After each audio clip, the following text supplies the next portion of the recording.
Hello, we're going to get started on the Meet the Masters lesson for the intermediate level for second and third. My mind went blank there for a second. So we're doing Paul Klee, he's our fourth and final artist. And before we start the video lesson, I just wanted to say that Meet the Masters has updated their lesson plans and video tutorial for Paul Klee. Unfortunately, we don't have the most updated version of the written lesson plan, which is fine. It's not needed. This is a fun and easy project. If you'll just follow along on the video, the history section on the artist is still going to be the same in the teacher's folder. So you'll get all the info that you need from there. On the artist, this is just a different picture that the Meet the Masters has updated it to, and then they changed the medium for the paint, so it makes it fun, a lot easier, quicker, and less mess. Okay, so I am videoing myself, yikes. So I'm gonna do the best I can, and if you guys have any questions when you're done watching the video, just let me know. All right, so I'm gonna prop you up. If you see my table, my dining table's been taken over by Legos at the moment, and my garden starting seeds. So it's a little bit of a mess at the moment. So we'll get started. In your buckets on the top of the teacher's drawers, you're gonna have plastic cups for water, Q-tips, and you're gonna have two choices of watercolor crayons. Either one is fine, they're both the same, so they both work great. And then in the pull-out drawers that you're gonna take to the class with you, you'll have a stack of just plain white paper. I'll throw in some construction paper as well that they can glue their picture to, just for a nice bright frame. And then for this lesson, they're going to have a circle 7-inch styrofoam plate that is going to be their stencil.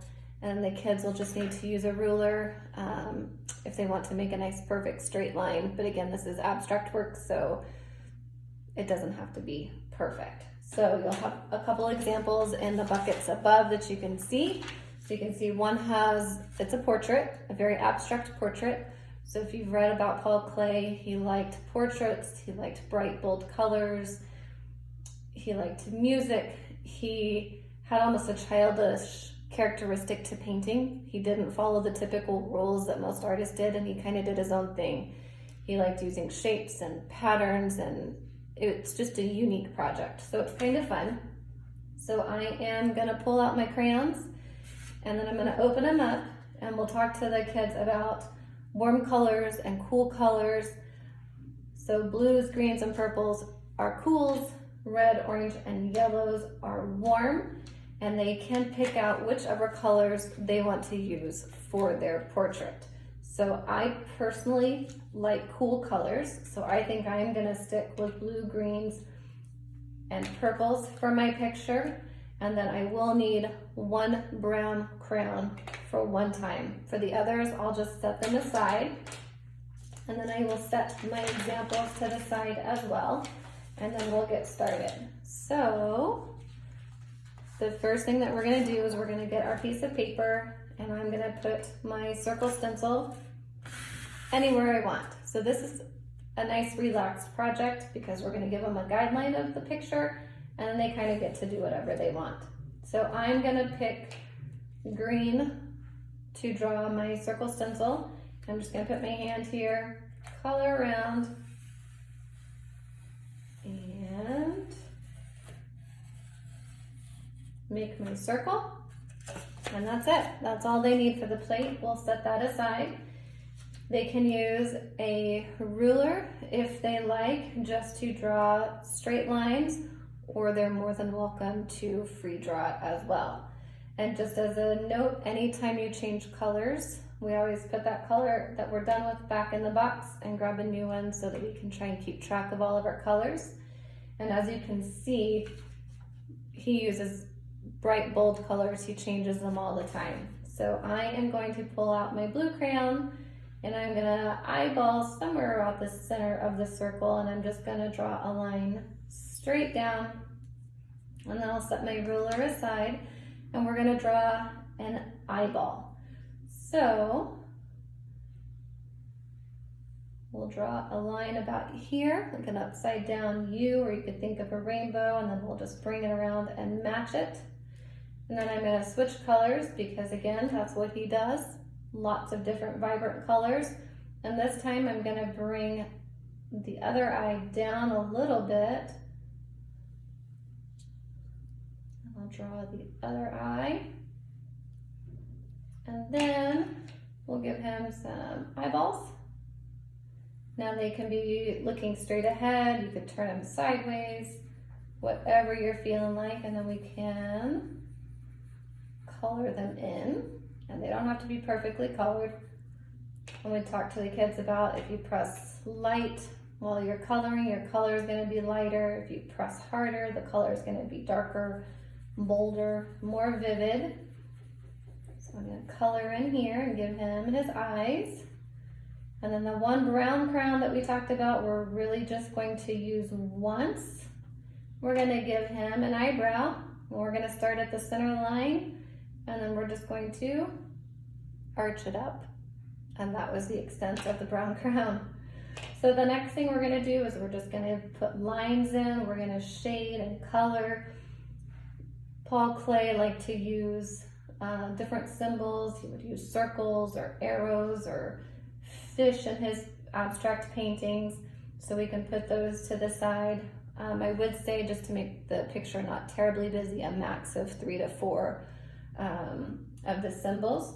But we'll come through and we'll give our portrait here a small neck, and then we'll give him some shoulders. And then I think we'll come through and draw a couple of lines here, maybe up here.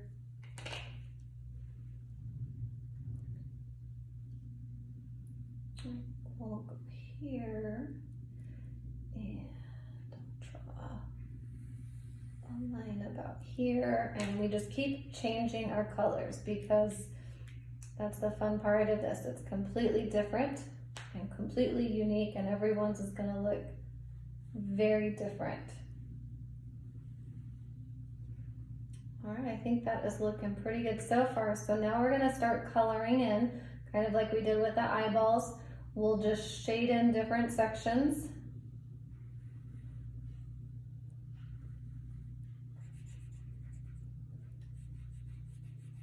And we'll stay in our lines as best as we can. We don't have to fill in every single section here because we want to make sure that we have plenty sections of white, just so that there's a nice contrast with our colors.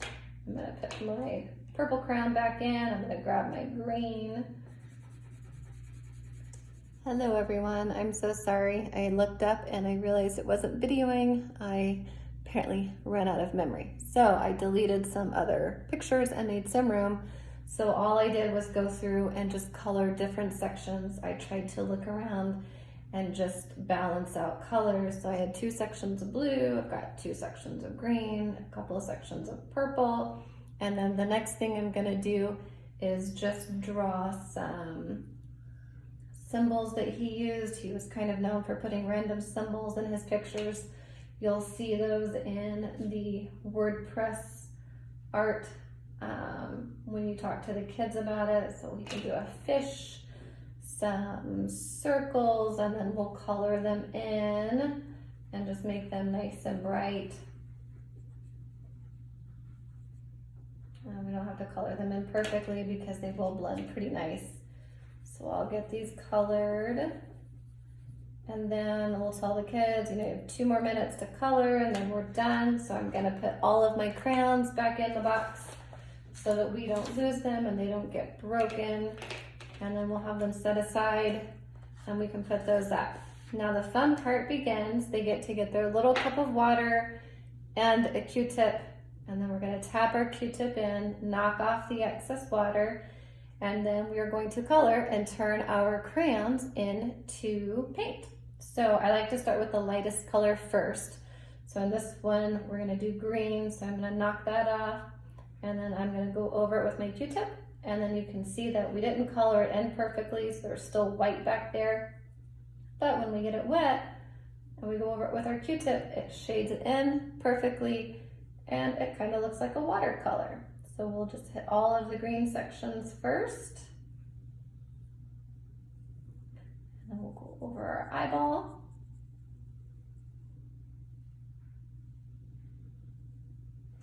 And then we'll tap a little bit of more water, and they don't want to use too much water and keep going over the same area because it will actually dilute it and make it look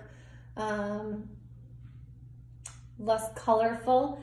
And then we don't want to go from a dark color to a light color because then it's going to muddy it and then they won't get to see their picture.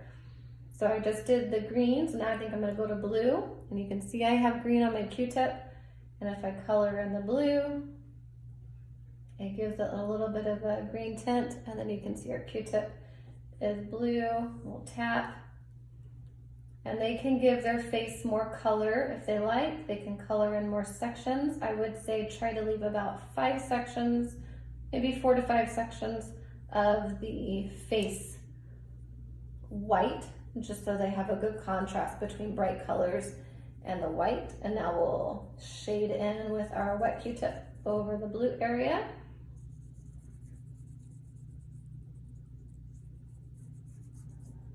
And they can be a little bit more precise when they're doing it in the classroom. I'm just going to try and speed it up for video purposes, so you're not just watching me color and everything. But as you can see, the water turns our crayons into a paint, and it didn't matter which direction we colored because now it blends in everything quite nicely.